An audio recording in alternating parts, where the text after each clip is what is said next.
Merhabalar, Nefis Tarifler kanalıma, mutfağıma hoş geldiniz arkadaşlar. Bugün sizlere harika porsiyonlu küçük çikolatalı tart kekler hazırladım.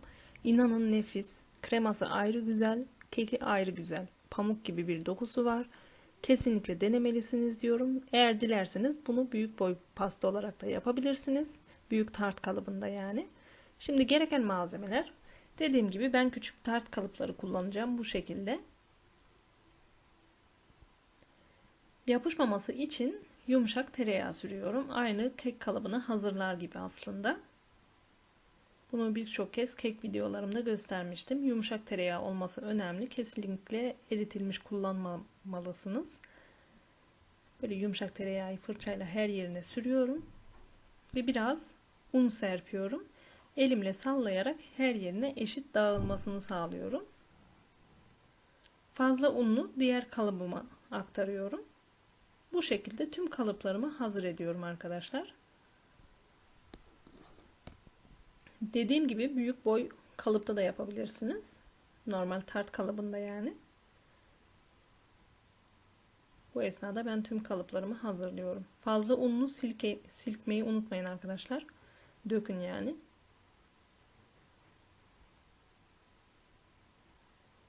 Evet, tüm kalıplarımı hazırladım. Şimdi kekimi yapmaya başlayabilirim. Fırınımı da 170 dereceye açtım. Isınıyor arkadaşlar.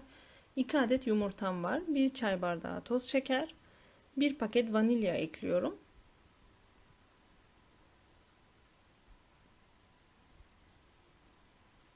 Ve şimdi mikserle güzelce rengi açılıp köpürene kadar çırpıyorum ilk olarak.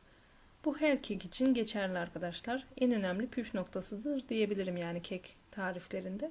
Yumurta ve şeker çok güzel çırpılmalı. Bu kıvama gelinceye kadar çırptım. Şimdi 1 çay bardağı süt ekliyorum ve 1 çay bardağı sıvı yağ ekliyorum arkadaşlar.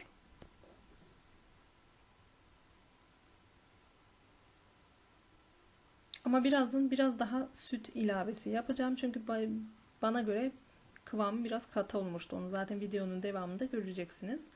Çok az çırptıktan sonra 1,5 su bardağı un ve 2 yemek kaşığı kakao ekliyorum. 1 paket de kabartma tozu. Mikserimi çalıştırmadan yine her kekte olduğu gibi unlar her yeri sıçramaması için mikseri çalıştırmadan şöyle hafif karıştırıyorum ve daha sonra çırpmaya başlıyorum. Bana göre biraz katı kıvamlıydı arkadaşlar. O yüzden ben yarım çay bardağı kadar daha süt ilave ettim. Öylelikle kıvamını ayarladım. Yani toplamda yarım çay bardağı daha fazla eklemiş oldum. Yani toplamda 1,5 çay bardağı kullandım süt. Kek harcım hazır. Daha rahat dökebilmek için aparatıma döktüm kek harcımı. Ama tabii ki siz kaşık yardımıyla da yapabilirsiniz. Hiç sorun değil. Kalıplarımı fırın telinin üzerine koydum. Ve kek harcımı döküyorum artık hepsine eşit bir şekilde. Çok fazla aşırı doldurmayın arkadaşlar. Kabarma payı da bırakın.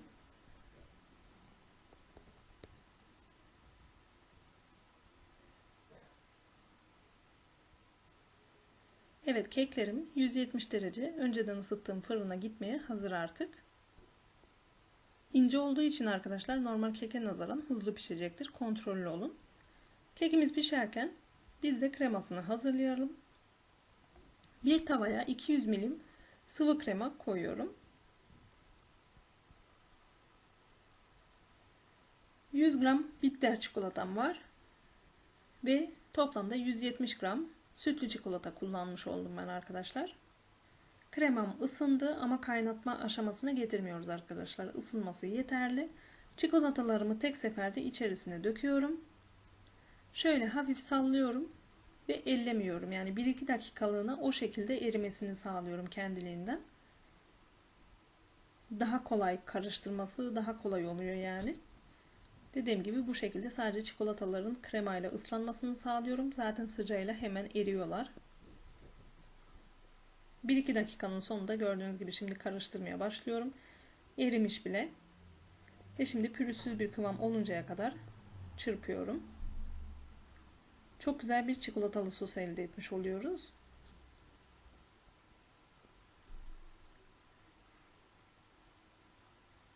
Bu Bu şekilde yoğun, harika, tadı, lezzeti, kıvamı. Bu arada keklerim de pişti. Benim fırınımda tam 20 dakikada pişti ama sizler kontrollü olun. Ve tabii ki fırından çıkartmadan önce pişme testi uyguladım. Kürdanım temiz çıktı. Keklerimi fırından çıkartabilirim. Şimdi üzerine süsleme yapmak için şöyle atılabilir sıkma poşetim var. Bir bardağın içerisine oturtturuyorum. Gördüğünüz gibi. Ve Türkiye'den getirmiştim ben bunu. Hazır çikolatalı sos. Ama artık her yerde satılıyor yani. Ama ben Türkiye'den getirmiştim. Ve çok güzel yani kıvamı falan süper. Birazını döküyorum gördüğünüz gibi sıkma poşetime. Tabi bunun yerine direktmen beyaz çikolatayı eritip de kullanabilirsiniz arkadaşlar. Evet, bu hazır. Şimdilik bir kenara koyuyorum. Keklerimi kalıplarından çıkartıyorum. Gördüğünüz gibi yağlayıp unladığımız için harika kolaylıkla çıkıyorlar.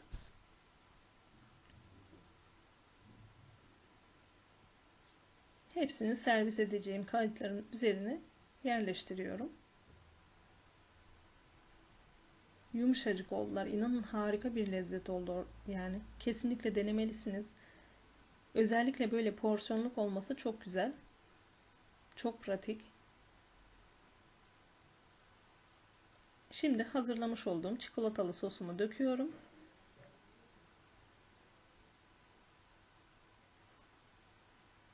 Kaşıkla her yerine eşit yayıyorum çikolatalı sosumu.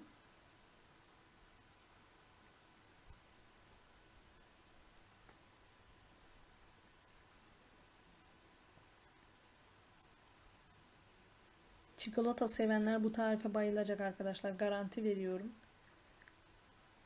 Evet, her yerine yaydıktan sonra beyaz çikolatalı poşetimi ucunu çok az makasla kesiyorum. Ve dilediğiniz şekilde motifler, desenler yapabilirsiniz. Ben ilk başta böyle daire şeklinde çizikler attım. Çok net olması önemli değil arkadaşlar. Çünkü daha sonra kürdanla şekil vereceğiz. Bu şekilde daireler çiziyorum tüm etrafında. Hem beyaz çikolata ayrı bir lezzet katıyor arkadaşlar.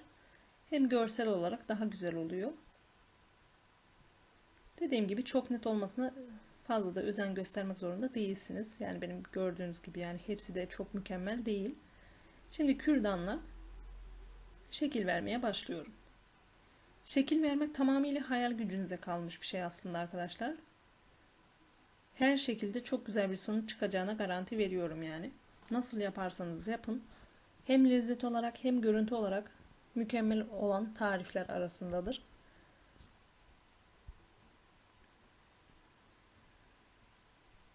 Kesinlikle herkesin tarif defterinde, artık defter kalmadı maalesef yeni devirde, ama herkesin telefonunda en azından kayıtlı olması gereken bir tarif diye düşünüyorum. Ha, bana sorarsanız benim tarif defterim var. Yani 13 yıldır hala içerisine beğendiğim, unutmamak için ve ileriye kızıma bırakmak için not ettiğim tariflerim var. Bunu sizler de yorumlarda belirtirseniz çok memnun olurum. Kimler kullanıyor tarif defteri? Gerçekten bilmek isterim açıkçası.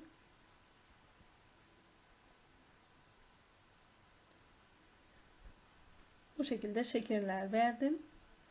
Ve pastalarım artık servis etmeye hazır arkadaşlar. Eğer zamanınız varsa biraz dinlendirin ki çikolata daha böyle donsun. Dediğim gibi yumuşacık bir keki var. Kreması harika. Üzerindeki çikolatalı sos da ekstradan hafif bir lezzet katıyor. Üçünün birleşmesi inanılmaz bir sonuç, bir lezzet çıkıyor ortaya arkadaşlar. Mutlaka denemelisiniz. Evet, umarım bu tarifimi de beğenerek izlemişsinizdir diyorum. Yorum ve beğenilerinizi bekliyorum. Ve henüz kanalıma abone değilseniz abone olabilirsiniz arkadaşlar. Bugünlük benden bu kadar. Bir dahaki tarifte, bir dahaki videoda görüşmek dileğiyle diyorum. Hoşça kalın.